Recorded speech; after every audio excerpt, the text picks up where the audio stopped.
Yes bwana, mtazamaji wetu wa Bea TV, karibu sana tena sana kwa mara nyingine kwenye channel yako pendwa kabisa, channel ambayo inakupa updates na habari mbalimbali za kimichezo na burudani kutoka ndani na nje ya mipaka ya Tanzania. Endelea kufuatilia Bea TV, lakini endelea kuwa nasi bega kwa bega kuhakikisha unapata updates na habari mbalimbali za kimichezo na burudani. Lakini nikusi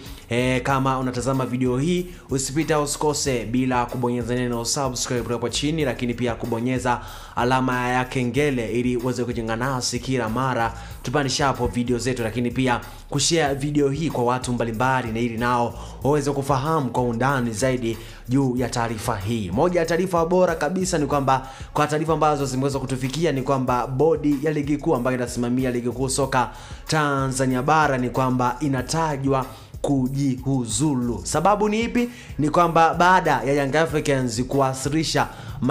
mashtaka yake katika kamati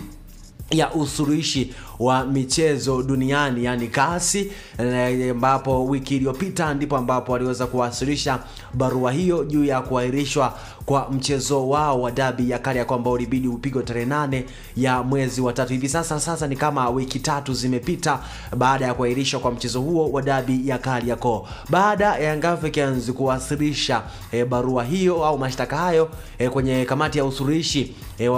wa michezo duniani, ni kwamba wameweza kutoa sasa taarifa rasmi baada ya kupokea ombi hilo. Na sasa ni kwamba inatajwa kwamba bodi ya ligi kuu, bodi ambayo inasimamia ligi kuu soka Tanzania bara, TPLB, Tanzania Premier League Board, ni kwamba muda wote kwanza hivi sasa wanaweza wakajiuzulu, na kwamba kiongozi au rais wa shirikisho la mpira wa miguu nchini Tanzania TFF Wallace Karia aliweza kuwaraumu au kuilaumu bodi ya ligi kuu soka Tanzania bara kwa kuahirisha kwa mchezo wa dabi ya Kariakoo bila sababu yoyote ile. Hivyo muda wote kwanza hivi sasa bodi ya ligi kuu soka Tanzania bara inaweza ikavunjwa au wakajihuzulu baada ya kuahirishwa kwa mchezo huo, kwa sababu imetokea sintofahamu ya hapa na pale kwa viongozi, kwa mashabiki, lakini pia kwa wapenzi wa mpira wa miguu kutoka ndani